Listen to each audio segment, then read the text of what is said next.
This is a Harvard graduate on the left. I think his entire family, his dad and his like 4 siblings, all went to Harvard. This kid on the right is an auto mechanic who, in Alabama, who dropped out of high school. This is a French chef, Laurent Manrique, who's like he's won 2 Michelin stars up in San Francisco with his restaurants, Aqua. And this is just a diner chef, a diner cook that I found here in Los Angeles many years ago. It's one of the very first portraits I shot. This is a homeless man that used to hang out by my studio here in LA. Man, I can remember his smell still. It was the nastiest smelling thing I've ever smelled. And this is a real estate developer in Texas on the right who, the Texan personality is so great. Like, he just met me, and he just started showing me how great he is instantly, in a nice way.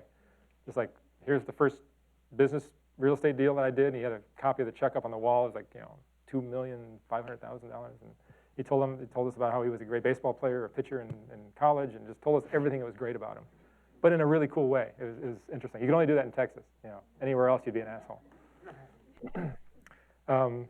This is the barber that you saw us photographing before in North Carolina. And these might look like they're indoors in the studio, but you saw how it was. It was outdoors. The strobe is fast enough and the shutter speed short enough that I can shoot in daylight and you wouldn't know it. It still looks like an indoor studio shot. And it's a West LA hairdresser on the right. This is a great story of how we somehow these wonderful things just happened. I was driving with my wife. This is one of the very first portraits I did. Through there's a part of Kentucky and Tennessee and West Virginia, and Virginia, Tennessee, and Kentucky, where they all come together. The southeastern part of Kentucky, the northeastern part of Tennessee, and the western part of Virginia all kind of come together like this. And we're driving through, like, hitting all 3 states in about 15 minutes, and this is Jonesville, Virginia, Lee County, and we ran into this deputy in the middle at a gas station, and I told him what I'm doing. He goes, "Oh, you got to follow me. Follow me to my sheriff's office, and I'm sure we'll have somebody for you." So very, very open to helping me out. I'll introduce you to my sheriff. So we follow him, we go to the sheriff's office and meet the sheriff, and the sheriff is like Gary Parsons. He was the nicest guy. He's so helpful. In fact, the next day he goes, "Stick around tomorrow. I'm going to give you a tour of my county." And he showed us every interesting person in his county to photograph. He was great. And one of the, he said, what do you want? When I told him what I'm doing, he said, "What do you want? We got everything here. We got jailers, we got deputies, we got secretaries. I go, "Hold on, you got jailers? Is there a jail here?" He goes, "Yeah, there's a prison in the back." I'm like, "Oh." So he gave us a tour of the prison, the women's prison and the men's prison. And I basically could pick whoever I wanted to photograph. And, it was awesome. It was great. This is the picture we looked at before, the Baptist churchgoer who I shot in Mississippi. And there's a white supremacist that I shot in Modesto, in Stanislaus Prison, the Stanislaus Jail, I guess it's called, in Northern California. I had read an article about white supremacists in this magazine, a newspaper, and I contacted the warden and said, I see that you guys have a bunch of white supremacists in your prison. I'd love to photograph one of these guys. And he goes, "Well, we got a bunch of them here. I don't know what to tell you." I was like, "Well, do you have anybody who's particularly interesting visually?" He goes, "No, they're just a bunch of jerks." And I'm like, and I was busy at the time doing advertising stuff, so I didn't really have a window to make a trip. But I said, "Well, just stay in touch. If you get somebody interesting, let me know. And if I don't hear from you, I'll check in later." So about 3 weeks or so, 4 weeks go by, and he calls me. He says, "I got your guy." I'm like, "Really? Tell me about him." He says, "I got your guy."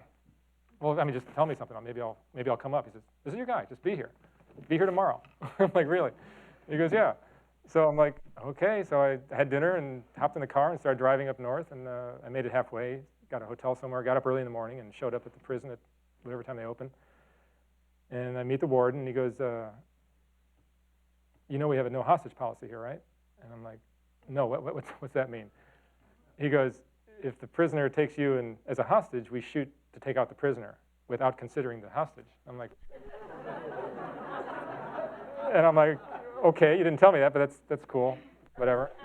And I still asked if he could take off the chains, which they wouldn't. He's wearing handcuffs and ankle chains, but the 2 guards are standing here with their tasers, left and right of him. But he asked me, the prisoner asked me to send a Polaroid to his fiancée when we were done. Women do crazy things. This is a boy in Texarkana with his fireflies, and this is a great story. This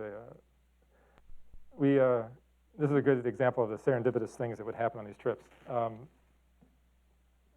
Bob, who's here somewhere, and I were in Kentucky with this as a parole officer that I had met, and she was taking us out, finding people for us to photograph, but she wasn't really getting the gist of the kind of characters I wanted.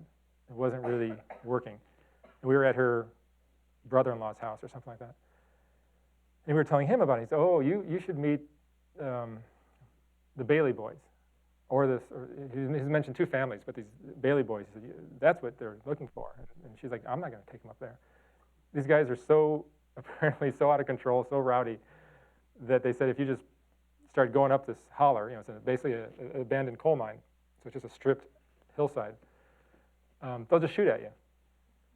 That's just the way it's going to be. And I'm like, "Oh, that's exactly the kind of guys I want." How do we do that? And like, well, you can't, because it's just nobody goes up there. It's all a bunch of guys. All they're doing is making moonshine, and they have a big marijuana field, like a cornfield, except it's all marijuana. And the cops are afraid to go up there. No one can go up there. I'm like, well, that's what I want. I'm an idiot. And he goes, "Well, I went to high school with Beaver, and I can probably get you up there." I'm like, "Well, that's it. What's it worth to me? I'll make it worth your while."